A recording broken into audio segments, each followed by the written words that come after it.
Morning mga boss and welcome back to our channel. Ayan mga boss,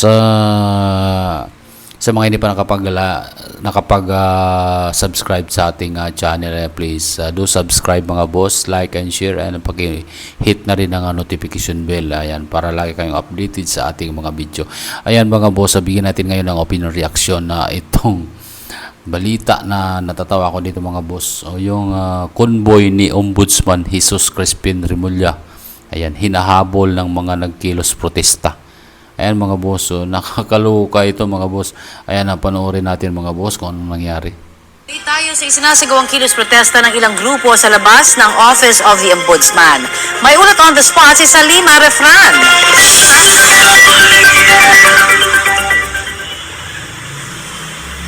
Connie, nagka-atensyon nga dito sa Office of the Ombudsman ang kalampagin ng iba't ibang grupo ang gobyerno para nga mapanagot ang mga dapat managot sa isyu nga ng korupsyon sa likod ng mga flood control at infrastructure projects. Alas 10 ng umaga nang sumugod sa Office of the Ombudsman ang kilusang bayan kontra kurakot. Hinabol nila ang convoy ni Ombudsman Jesus Crispin Remulla na eksakto naman papasok ng gate ng Ombudsman. Pinigilan sila ng mga pulis ng QCPD. Dito na nagkatulakan at nagkagirian ng mga relihista at mga pulis. Kinalampag nila ang gate ng Ombudsman at pinilit pang maglagay ng tarpaulin. Ilang minuto pang nagpatuloy ang girian hanggang sa may namagitan na leader ng mga grupo. Nag-spray paint din ang grupo sa mga letrato ni Pangulong Bongbong Marcos, Vice President Sara Duterte, Ombudsman Remulla at logo ng isang contractor na sanhi raw ng malawakang pagbaha sa Cebu nitong Bagyong Tino. Ang kanilang sigaw, walang dapat cover-up sa investigasyon sa korupsyon sa mga flood control projects. Dapat din daw pati si Pangulong Bongbong Marcos ay maimbestigahan dahil abot raw sa kanya ang pananagutan sa nangyari. Paulit-ulit na lang daw na nabibiktima ang mga karaniwang Pilipino sa kasakiman ng mga nasa kapangyarihan. Narito ang bahagi ng ating mga panayam kanina. Dapat ay isama si Marcos Jr. na iimbestigahan dahil naniniwala kami na si Marcos Jr. ang pangunahing korap dito. Kitang-kita doon sa mga investigasyon na nagaganap, may nag-uugnay kay Marcos Jr. Siya ang pumirma ng napakalaking pondo para sa flood control project. Hindi kami naniniwala na wala siyang alam. Bukas po, anniversary ng Yolanda. 12 years later, bulok pa rin ang ating sistema. Marami pa rin ang namamatay dahil sa mga kurakot sa pamahalaan. Sa nangyayari po ngayon, mukhang hindi umaabot hanggang Malacanang ang investigasyon. Tama. Connie, bago nga mag-alas 11 ng umaga ay payapang nag-disperse ang mga grupo dito nga sa Ombudsman. Samantala, kapapasok lamang na balita, ang Office of the Ombudsman ay inanunsyong nagtalaga na ito ng isang special task force para imbestigahan yung mga flood control projects kaugnay nga ng pananalasa ng Bagyong Tino sa Visayas. At yan muna, latest. Yan ang mga sinasabi ko mga boss, na talagang ang skandal kasi na yan, yung corruption sa ating bansa, ay ano yan, yung merong may ugnayan talaga si BBM dyan. Kasi unang-unahin, siya yung pumerma ng budget dyan sa mga boss.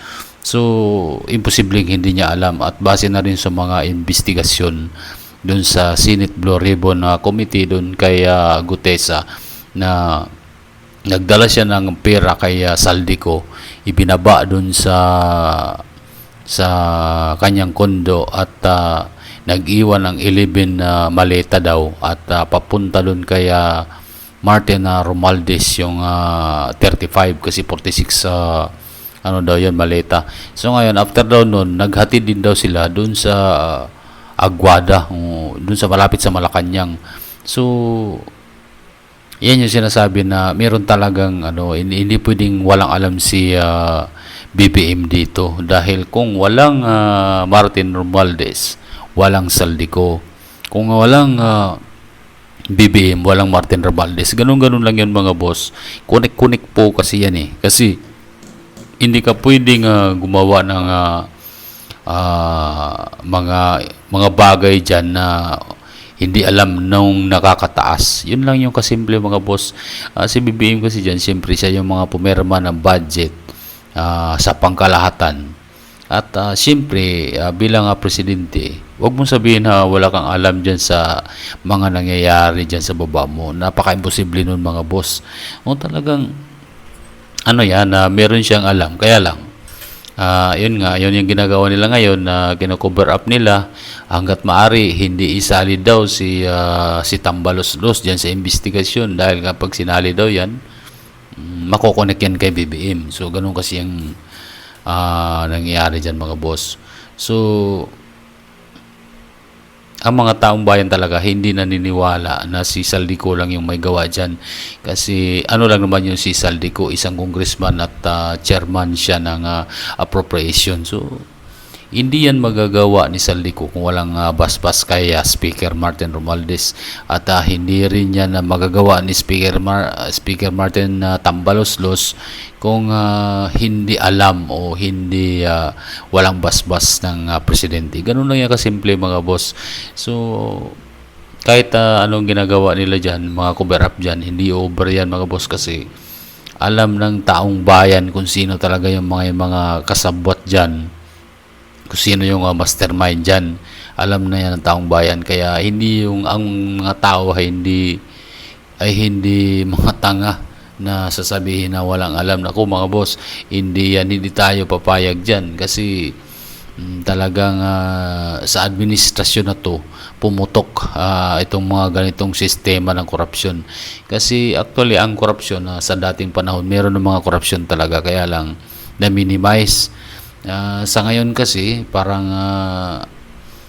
systemized na kasi yung nangyari dyan mga boss, kaya talagang hindi na sila makakaligtas dito dahil tulad ngayon may bagyo na naman, apektado na naman yung Cebu, apektado naman ang Lindol, yung Davao apektado din ng Lindol. So ngayon may paparating na namang bagyong Juan. So ito yung super typhoon daw ito. So ang nagdurusa dito mga boss, mga sambayan ng Pilipino, mga kagaya nating mga ordinaryong Pilipino.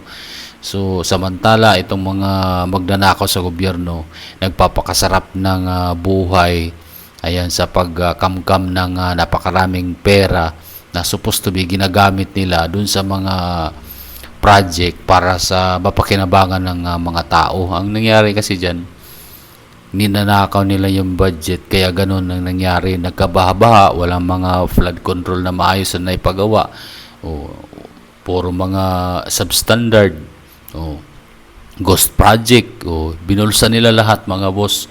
Tapos ang baha ay nandito sa Metro Manila, tapos saan sila nag-imbestiga? Sa Davao, kasi gusto nila i-connect sa mga Duterte. Yun kasi ang naging problema din dyan mga boss, kasi puro lang sila political persecution ang ginagawa nila dyan. So dapat wala talaga silang para sa bayan. Kumbaga puro lang pamumulitika yung ginagawa. Walang ginagawa yung mga administrasyon na to kundi pamumulitika. Pero yung mga boss, yung sa classroom nga, di ba? Ang kanilang target sa isang taon sa buong bansa ay 1,700, tapos ang nagawa 22 lang. Biruin mo naman yan. Asan nilagay yung pondo nun mga boss? Kaya hindi nakapagtataka kung bakit si Vice President Sara Duterte nung siya yung naging secretary ng Department of Education ay umalis dahil sa walang silbi, walang patutunguhan mga boss, walang patutunguhan dahil sa administrasyon na to, walang magandang ginawa para sa bansa. Yun naman talaga.